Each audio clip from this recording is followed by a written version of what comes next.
Tanggal 6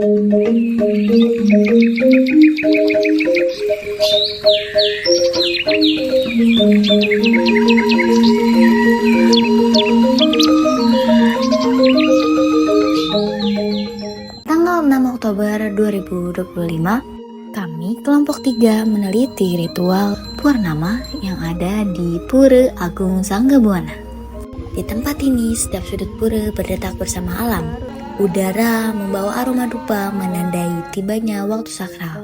Pada umumnya, ritual malam bulan purnama adalah praktik spiritual yang dilakukan di bawah cahaya bulan purnama, yang umumnya berfokus pada pelepasan hal-hal negatif, melepaskan emosi, dan juga mewujudkan tujuan baru. Sekarang, kita akan mendengar langsung penjelasan dari mereka yang hidup dan merawat tradisi ini setiap hari. Selamat malam Pak. Bapak, perkenalkan sebelumnya namanya siapa? Saya Made Juniarta, saya penyuluh agama Hindu di Kabupaten Karawang. Kebetulan saya bertugas di Pura Agung Sanggabuana ini. Ya. Oke, sebenarnya makna dari Hari Raya Purnama dalam tradisi Hindu Bali ini apa? Gini, bicara hari purnama ya. Sederhananya purnama itu adalah bulan penuh, teman-teman ya. Bulan penuh di saat memang bulan lagi sempurnanya, lagi bulat-bulatnya. Nah, kita pasti akan selalu melaksanakan persembahyangan pada saat hari purnama. Sebulan sekali kalau purnama itu kan. Nanti tapi di samping purnama kita juga akan melaksanakan pada saat bulan mati, pada saat tilem itu. Jadi 15 hari sekali siklusnya kurang lebih. Dari hari ini 15 hari ke depan itu pasti kita akan sembahyang tilem bulan mati. 15 hari ke depan purnama lagi, 15 hari ke depan akan tilem lagi. Tilem itu bulan mati. Nah, mengapa adat purnama ini penting dilaksanakan? Memang di saat bulan purnama ini kita mengharapkan sesuatu yang baik tentu teman-teman. Jadi tidak ada bukan berarti hari-hari yang lain tidak baik ya, tapi ini lebih baik tentunya. Jadi ketika kita mengharapkan sesuatu atau anugerah Tuhan, dalam hal ini dalam manifestasinya sebagai Dewa Chandra, Dewa Bulan, ini menjadi hal yang penting. Kita melakukan proses pemujaan, proses persembahyangan, proses persembahan juga di sini. Tadi seperti yang sudah teman-teman lihat bahwa di depan juga sudah ada persembahan-persembahan dari kita. Itu nggak jauh-jauh dari alam, memang isi alam di situ. Ada buah, ada daun, ada macam-macam hasil bumi lah istilahnya di situ. Jadi dalam mengharapkan sebuah anugerah, tentu ini menjadi sebuah penting karena kan kita ingin hidup kita lebih bahagia, hidup kita tentram dan sebagainya. Nah, kenapa itu penting ya? Karena itu. Bagaimana makna simbolik dari berbagai unsur ritual purnama bagi umat Hindu? Makna simboliknya satu, ya bagaimana simbol simbol bulan itu simbol Dewa Chandra itu, Dewa Bulan itu menjadi sebuah simbol yang baik tentunya teman-teman ya. Simbol upakaranya tadi ada pembersihan di dalam itu, simbol-simbol kayak pada saat keliling itu kan kita dibersihkan di situ melalui sinar bulan juga kita kan dibersihkan di sana. Jadi tentu melalui simbolik itu melalui Dewa Bulan yang kita percayai bahwa sementara memberikan anugerah melalui upacara tadi ada simbol-simbol itu, tentu itu menjadi yang kita bisa maknai hal yang baik gitu. Apa aja sih larangan dan aturan khusus yang berlaku pada hari purnama ini? Nah, kalau larangan khusus sebenarnya pada umumnya sih ini namanya kita mau sama seperti halnya hari-hari besar yang lainnya.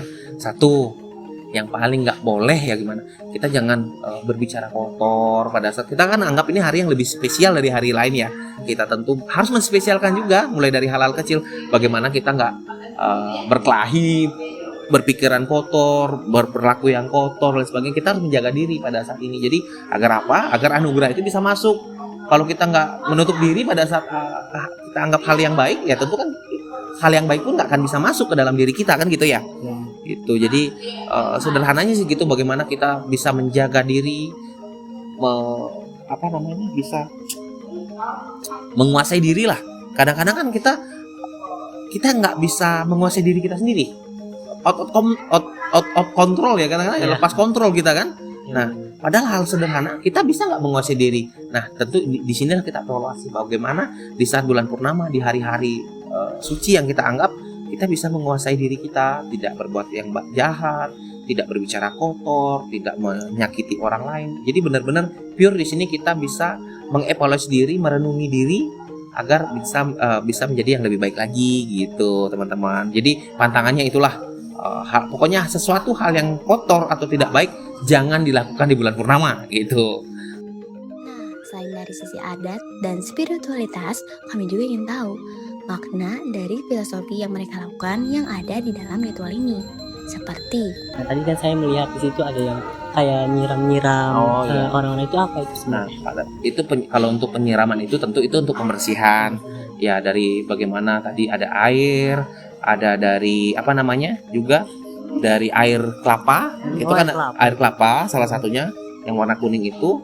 Jadi itu pembersihan sebelum kita bersembahyang kan tentu kita harus membersihkan diri dulu sebelum bersembahyang, menyucikan diri, termasuk juga di depan tadi ada berapa step pembersihan itu. Barulah kita sembahyang. Setelah kita bersihkan di depan, di dalam ada berapa step, barulah kita melaksanakan sembahyang. Jadi kita harus benar-benar bersih dulu secara jasmani dan rohani gitu. Jasmaninya ya tadi sebelum berangkat ya mandi dulu, bersihin diri dulu. Secara rohaninya di sini kita dibersihkan agar semua kekuatan-kekuatan yang nggak baik yang ikut mungkin pada saat ini bisa jauh-jauh lah dari diri kita gitu.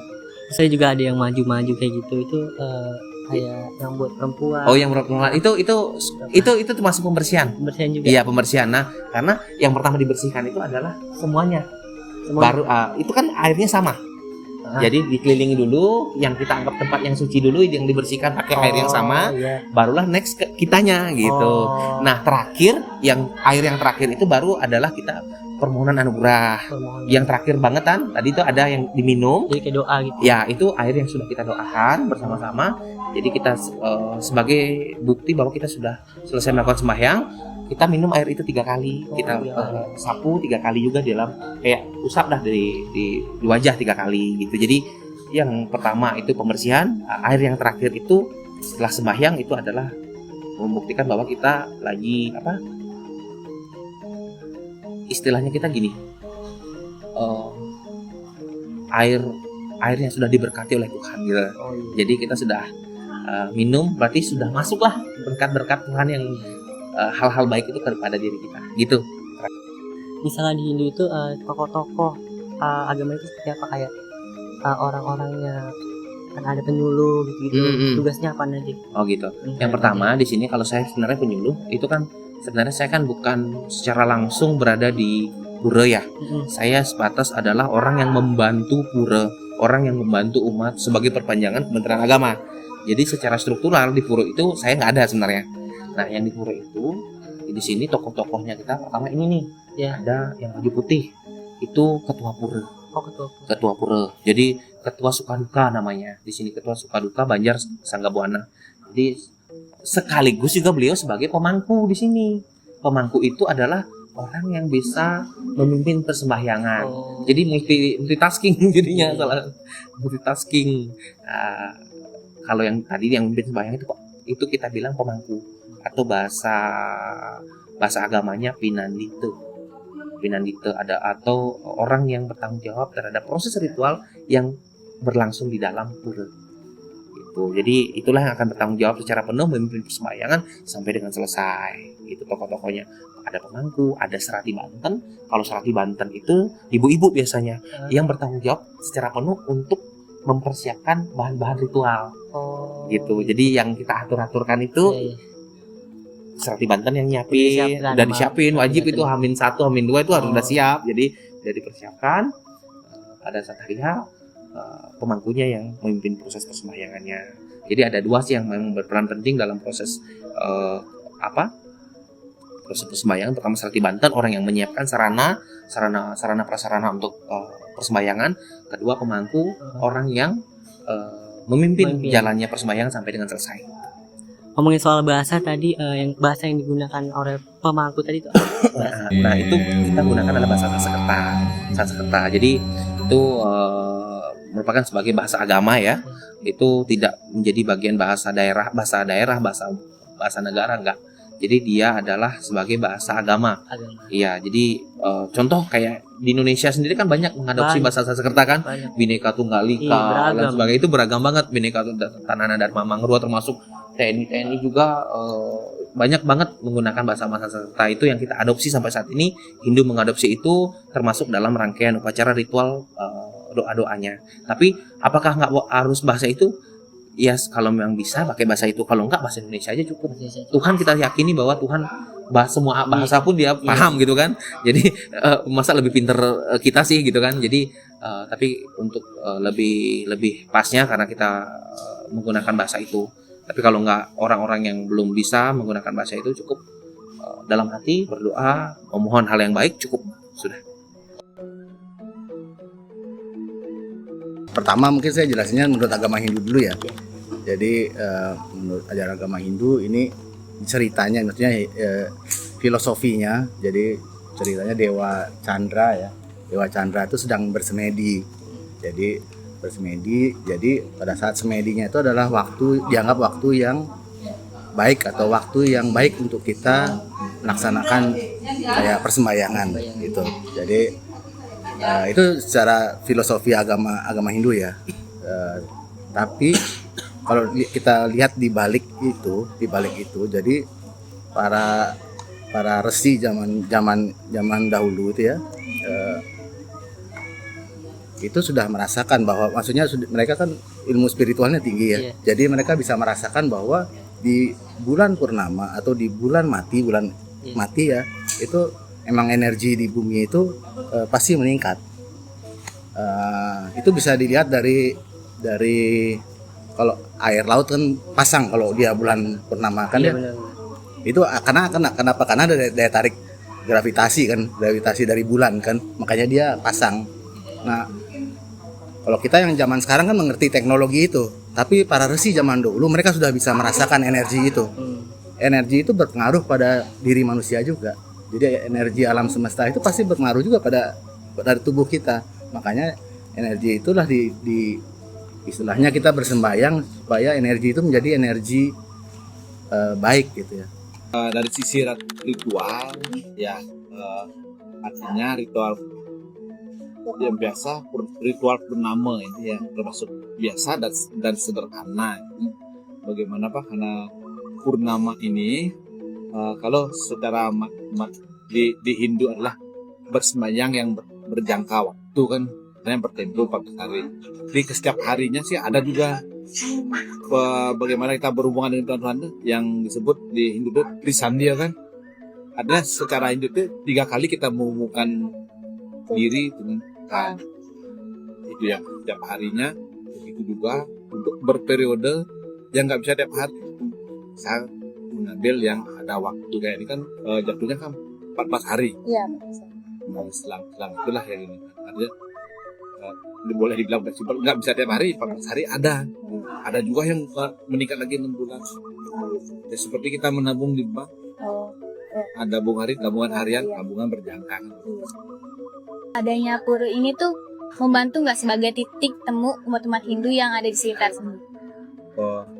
Iya, dengan adanya pura ini sangat membantu artinya untuk pertemuan antar umat Hindu. Karena ini juga bukan sentral umat Hindu yang dari Bali, tapi pada umumnya kan Hindu di Bali banyak. Tapi di sini yang dari Hindu ada etnisnya yang Hindu